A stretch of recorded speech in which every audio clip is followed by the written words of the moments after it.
नमस्कार। आज एक बड़ा दिलचस्प सवाल उठाते हैं। जी। क्या सिर्फ दुनियावी या जिसे हम भौतिक ज्ञान कहते हैं उससे हमें पूरा सुख मिल सकता है, या फिर सच्ची खुशी के लिए, मतलब वो अंदर वाली शांति के लिए, अध्यात्म की समझ भी उतनी ही जरूरी है? हाँ, ये सवाल तो है। और हमारी ये जो आज की चर्चा है वो समग्र सुख का पथ, अध्यात्म और पदार्थ विज्ञान नाम के एक लेख के कुछ विचारों पर आधारित है। अच्छा। और इसकी शुरुआत एक काफी जानी पहचानी कहानी से होती है, महर्षि नारद की। हाँ हाँ, नारद मुनि। जी। सोचिए, वो कितनी ही विद्याओं के ज्ञाता थे जिन्हें मंत्रविद कहा गया। मतलब दुनिया भर का ज्ञान था उन्हें, पर आत्मज्ञान यानी आत्मविद ना होने की वजह से वो बहुत शोक में थे, दुखी थे। इतना सब जानने के बाद भी? हाँ, और शांति की तलाश में उन्हें महर्षि सनत कुमार के पास जाना पड़ा। ये बात वाकई सोचने वाली है कि इतना ज्ञान, इतनी विद्याएं, फिर भी शांति नहीं है। तो आज इसी गुत्थी को सुलझाने की कोशिश करते हैं। बिल्कुल। कि ये पदार्थ विद्या और अध्यात्म विद्या, ये दोनों हमारी जिंदगी के लिए, हमारे समाज के लिए क्यों और कैसे अहम हैं, और उनका संतुलन, जैसा आपने कहा, वो क्यों इतना जरूरी है। हाँ। देखिए, इस लेख में ज्ञान विज्ञान की तुलना एक बड़ी सुंदर माला से की गई है। माला से? अच्छा। हाँ, दुनियावी या पदार्थ विद्याएं, जैसे आज का साइंस है, टेक्नोलॉजी है, ये सब समझिए उस माला के खूबसूरत चमकदार मोती हैं। अच्छा, मोती और फिर धागा। हाँ, वही।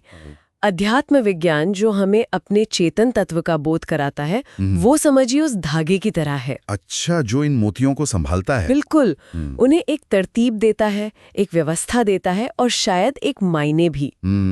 और इस लेख के मुताबिक अगर ये अध्यात्म वाला धागा ना हो तो क्या होगा? भौतिक ज्ञान के मोती वो बिखर सकते हैं। बिखर सकते हैं। मतलब ये कि समाज में भले ही सुख सुविधाएं बढ़ जाएं, खूब सारी भौतिक तरक्की हो जाए, लेकिन अंदरूनी टकराव, बेचैनी, अशांति वो बढ़ सकती है। हाँ, ये तो आज हम काफी हद तक देख भी रहे हैं। शायद साधन बढ़ गए हैं पर मन की शांति और वो आपसी जुड़ाव वो कम होता जा रहा है। सही कहा। तो इसका मतलब संतुलन ही कुंजी है। और अगर ये संतुलन बिगड़ जाए तो इसके खतरे भी बताए गए हैं शायद। हाँ, यजुर्वेद में इसका जिक्र है। जैसे एक स्थिति है जहां लोग सिर्फ पदार्थ विज्ञान में ही डूबे रहते हैं, जिसे श्रोत में अविद्या कहा गया है। अच्छा, सिर्फ भौतिक ज्ञान। हाँ, तो उसका क्या नतीजा होता है? उनके लिए कहा गया है कि वे दुख रूपी गहरे अंधकार में प्रवेश करते हैं। अंधन तमः प्रविशन्ति ये अविद्यामुपासते। अंधेरे में? ऐसा क्यों? शायद इसलिए क्योंकि वो साधनों में ही उलझ कर रह जाते हैं। जो असली लक्ष्य है, जो साध्य है, उसे भूल जाते हैं, भौतिक चीजों के पीछे भागते भागते। और इसका दूसरा पहलू, मतलब अगर कोई पदार्थ विज्ञान को बिल्कुल नजरअंदाज कर दे और कहे कि मैं तो सिर्फ अध्यात्म में ही रहूंगा, सिर्फ विद्या में, तो लेख के अनुसार वो शायद और भी गहरे अंधकार में जा सकते हैं। उससे भी गहरे? हाँ, ततो भूयैव ते तमो यौ विद्यायाम रता। ये कैसे? अध्यात्म तो अच्छी चीज है, लेकिन शायद इसलिए कि वो दुनिया की जो व्यावहारिक सच्चाइयां हैं उनसे कट जाएं, अपनी जिम्मेदारियों को निभाने में असमर्थ हो जाएं। अच्छा, मतलब अव्यावहारिक हो जाएं। हाँ, और नतीजे में दुखी हों, जीवन संतुलित ना रहे। तो फिर अगर दोनों अकेले अधूरे हैं तो पूरा रास्ता क्या है? क्या वही जिसकी तलाश नारद जी को थी? हाँ, बिल्कुल। यजुर्वेद ही समाधान भी देता है। वो कहता है कि पूर्ण सुख या परमानंद, जिसे अमृत कहा गया है, अमृत, उसे पाने के लिए पदार्थ विद्या यानी अविद्या और अध्यात्म विद्या यानी विद्या, दोनों को एक साथ जानना और साधना जरूरी है। एक साथ? हाँ, एक साथ।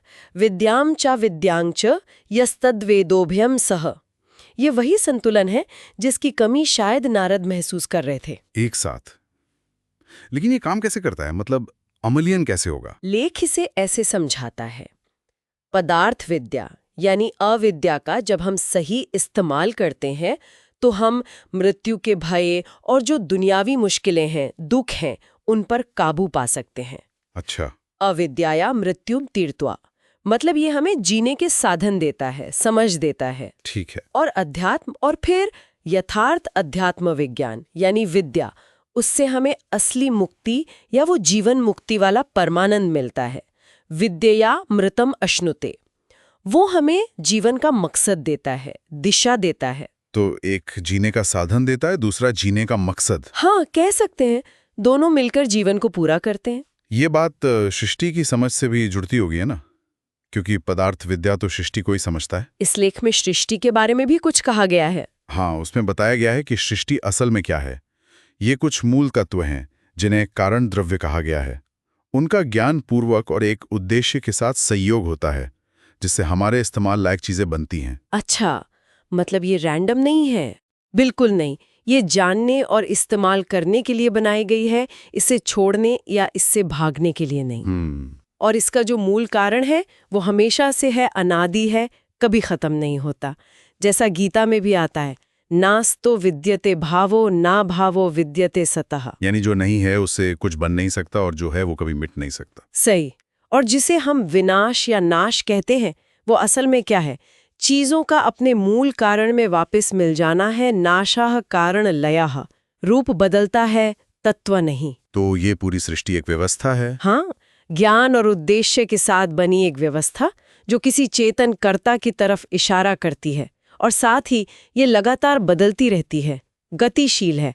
तभी तो इसे जगत या संसार कहते हैं, जो चलता रहे, बदलता रहे। तो इसका मतलब हुआ कि जो आजकल के विज्ञान हैं जैसे कॉस्मोलॉजी, फिजिक्स, केमिस्ट्री, वे सब एक तरह से इसी सृष्टि को समझने की कोशिश हैं। बिल्कुल, उन्हें हम सृष्टि विज्ञान की शाखाएं कह सकते हैं। वो हमें बताते हैं कि सृष्टि क्या है और कैसे काम करती है। लेकिन ये भी साफ करता है कि अध्यात्म विज्ञान के बिना सृष्टि का ये ज्ञान भी अधूरा है। अधूरा कैसे? क्योंकि भौतिक विज्ञान हमें क्या और कैसे बता सकता है, पर अध्यात्म हमें क्यों के सवाल की तरफ ले जा सकता है। जीवन का उद्देश्य क्या है, इस सब का मतलब क्या है। अच्छा, तो दोनों मिलकर ही पूरी तस्वीर बनाते हैं। हाँ जी। तो घूम फिर कर बात वहीं आ जाती है कि पूरी और टिकाऊ खुशी के लिए भौतिक समझ और आध्यात्मिक ज्ञान, इन दोनों का तालमेल बहुत जरूरी है। बिल्कुल। सिर्फ एक पर टिके रहना हमें अधूरा छोड़ देता है और शायद दुखी भी। सही कहा। वो माला वाली बात याद आ गई। हाँ, जीवन की माला तभी सुंदर और सार्थक बनती है जब उसमें भौतिक उपलब्धियों के मोतियों के साथ साथ अध्यात्म का वो धागा भी हो, जो उन्हें सही जगह पर रखे और एक मकसद दे। बिल्कुल। तो चलिए आज की बातचीत के आखिर में अपने श्रोताओं के लिए एक सवाल छोड़ते हैं। जरूर। ये जानते हुए कि पदार्थ और अध्यात्म एक दूसरे पर इतने निर्भर हैं, क्या आज समाज को और हम सबको भी अपनी प्राथमिकताओं पर फिर से सोचने की जरूरत है? मतलब सिर्फ बाहरी तरक्की और वो जो गहरी भीतरी शांति और समझ है, हाँ, उनके बीच सही संतुलन कैसे पाया जाए, इस पर सोचने की जरूरत है शायद।